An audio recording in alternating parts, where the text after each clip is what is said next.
Hola, buenas noches a todos. Les habla una vez más su servidor Guillermo Huerta para compartir con ustedes algo sobre el tema Jesús y la Iglesia. Y como siempre, pedimos primeramente a Dios que prepare nuestros corazones para que esta breve reflexión sobre su palabra sea de edificación y de bendición para nuestras vidas, pero sobre todo para honra y gloria suya. Como parte de la sociedad en que vivimos, y a veces sin que sea nuestro propósito, de repente pasamos a formar parte de una o más sociedades. Llámese familia, vecindario, grupo escolar, equipo deportivo o de trabajo, asociación religiosa, partido político o algún otro tipo de agrupación que reúne gente con los mismos ideales o propósitos. Para empezar, a todos nos sucede que en el preciso momento en que ocurre nuestro nacimiento, inmediatamente somos dados de alta como miembros del núcleo social más antiguo que se conoce, que es el de la familia. El líder de esta sociedad generalmente es el padre, quien en el papel es el encargado de cuidar y de proveer lo necesario para su esposa e hijos. Además, esta sociedad se caracteriza porque entre sus integrantes existe un lazo de unión que no se da en otras agrupaciones. Un lazo invisible llamado amor. Ese lazo los mantiene fuertemente unidos y hace que cualquiera de ellos cuide y se preocupe por los otros. E inclusive, ante circunstancias no deseadas, es capaz de defender o dar la vida por alguno de sus integrantes. Esa característica de sentir amor por los demás no se da en ningún otro tipo de grupo o de sociedad. En las grandes asociaciones, compañías o instituciones educativas, lo que mantiene unidos a sus integrantes puede ser un reglamento o un contrato laboral. Así, por ejemplo, si los servicios de algún empleado ya no son necesarios para la empresa donde labora, simple y sencillamente se habla con él, se le rescinde el contrato y cuando bien le va, se le da el finiquito que le corresponde y aquella relación laboral se da por concluida. A las empresas no les preocupa los problemas que vaya a enfrentar el nuevo desempleado. Los intereses particulares de los dueños o del consejo empresarial predominan sobre cualquier sentimiento que pudiera existir entre ellos y los trabajadores.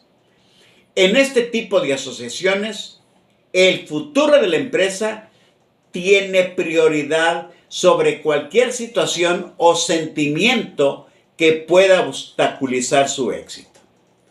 En lo general, el sueldo y las prestaciones económicas que las empresas dan a los trabajadores o son por ley o son por conquistas sindicales, pero todas son por obligación.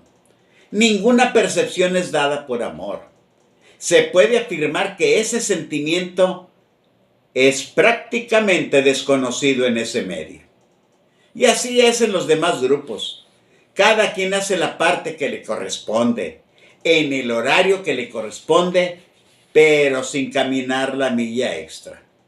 Cuando se llega a dar el caso de que un trabajador exhorte a otro a trabajar con más ahínco, la respuesta que se obtiene es la trillada frase que dice: la empresa hace como que me paga, yo hago como que trabajo. Bueno, pero ¿será posible que no haya alguna asociación que tenga un lazo de unión como lo tiene la familia? Pues sí, sí la hay, la iglesia. Mas no cualquiera, sino aquella, la que Pablo en su carta a los Efesios describe con estas palabras: Cristo es cabeza de la iglesia, la cual es su cuerpo, y Él es su Salvador. Y esto mismo Pablo lo vuelve a confirmar casi con las mismas palabras en su carta a los Colosenses, a quienes les dice: y Él es la cabeza del cuerpo, que es la iglesia. William Barclay, un estudioso del Nuevo Testamento, nos cuenta, a través de una antigua leyenda, lo que pudo haber pasado cuando Jesús volvió al cielo después de haber estado varias décadas en la tierra. Dice que todavía allá en el cielo seguía llevando las cicatrices de su pasión. Los ángeles, que se habían dado cuenta de esas marcas en su físico, estaban hablando con él, y uno de ellos le dijo: Maestro, tienes que haber sufrido terriblemente por los humanos allá abajo. Es verdad, les contestó Jesús. El ángel retomó la palabra y preguntó: ¿y ya saben todos cuánto los has amado y lo que has hecho por ellos? No, todavía no. Eso fue lo que dijo Jesús, y agregó: todavía no. Hasta ahora solo lo saben unos pocos allá en Galilea y en la Palestina, ¿sí? El ángel, queriendo saber algo más, preguntó: ¿y qué plan has hecho para que lo sepan? La respuesta de Jesús fue esta: le he pedido a Pedro, a Santiago, a Juan y a unos cuantos más que dediquen sus vidas a hablarles a otros de mí. Y los otros se los dirán a otros más, y así a otros y a otros, hasta que el último ser humano que habite en el último rincón de la tierra sepa lo que hice por ellos. El ángel, que sabía muy bien lo poco de fiar que somos los humanos, le dijo: está bien, pero ¿qué si Pedro, Santiago y Juan se olvidan? ¿O qué si no cumplen los de las generaciones siguientes? ¿Qué si allá abajo en el siglo XX la gente ya no sigue hablando de ti? Sería conveniente que elaboraras un plan B por aquello de las dudas. Con la seguridad que lo caracteriza, Jesús respondió: pues no tengo ningún otro plan. Confío plenamente en ellos. Por lo tanto, hermanos y simpatizantes que nos están escuchando, si usted y yo somos parte de la iglesia, y la iglesia es el cuerpo de Cristo, quiere decir que Jesús sigue contando con nosotros para que su nombre sea llevado a todas partes. Bien decía Pablo a los Corintios en aquellos tiempos, y a nosotros en el nuestro: ¿no sabéis que vuestros cuerpos son miembros de Cristo? Y esa cadena de unos a otros y a otros comenzó allá con los de la iglesia primitiva. Mire, escuche lo que nos dicen algunos versículos de los capítulos 2 y 4 de Hechos. Dicen: los que habían creído estaban juntos y tenían en común todas las cosas, y vendían sus propiedades y sus bienes, y los repartían a todos según la necesidad de cada uno. Y la multitud de los que habían creído era de un corazón y un mismo sentir. Y de lo que llevaban, nadie decía: esto es mío, o aquello yo lo traje, no, sino que tenían todas las cosas en común. Y con gran poder los apóstoles daban testimonio de la resurrección del Señor Jesús.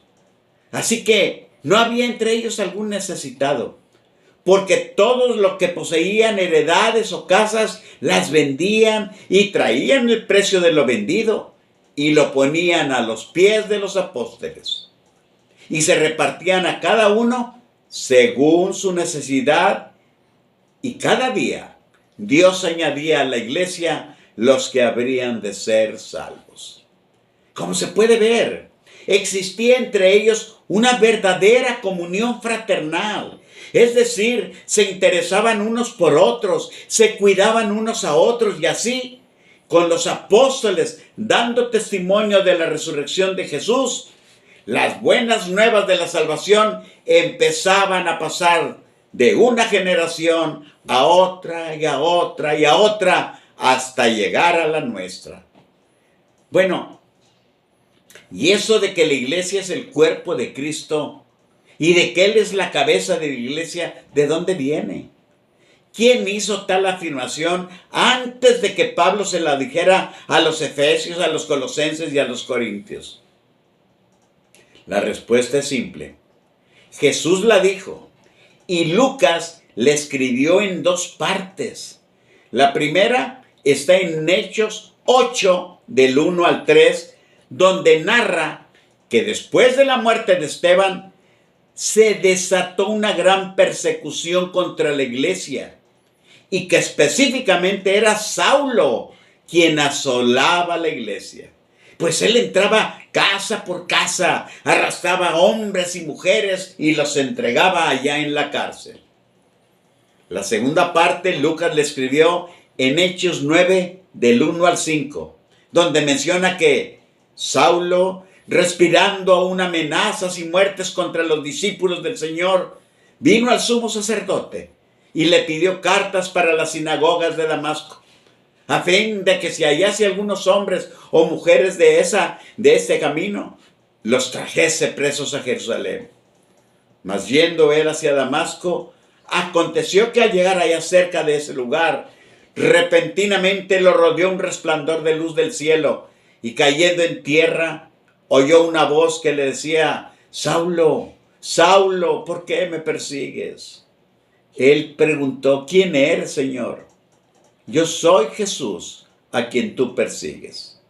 Se fija, en esto que relata Lucas, se nos dice que hubo una gran persecución contra la iglesia, que era Saulo el que asolaba a la iglesia y que era él el que respiraba amenazas y muerte contra los discípulos del Señor. Pero luego, cuando Saulo iba a Damasco, oyó que alguien le decía que por qué lo perseguía. Y cuando él preguntó: ¿quién eres?, le contestaron: yo soy Jesús, a quien tú persigues. O sea, el hecho de que Saulo persiguiera y asolara a la iglesia y respirara amenazas y muerte contra los discípulos, sirvió para que Jesús le aclarara que era a él a quien perseguía. Con esto le estaba dando a entender que perseguir a la iglesia o perseguir a sus discípulos era lo mismo que perseguirlo a él. Por ello, Pablo pudo afirmar luego que Cristo es cabeza de la iglesia y que nosotros, usted y yo, somos miembros de su cuerpo, en quienes Jesús sigue confiando para que hablemos de él a otros, y estos a otros, y así sucesivamente, de acuerdo con su plan original. Por lo tanto, si la iglesia es el cuerpo de Cristo, esto implica que usted y yo, como miembros de ese cuerpo, somos sus manos que harán su obra. Somos sus pies que irán por él a todas partes. Y somos su voz que seguirá proclamando a todo mundo las buenas nuevas de la salvación. Amén. Dios los bendiga hoy y siempre.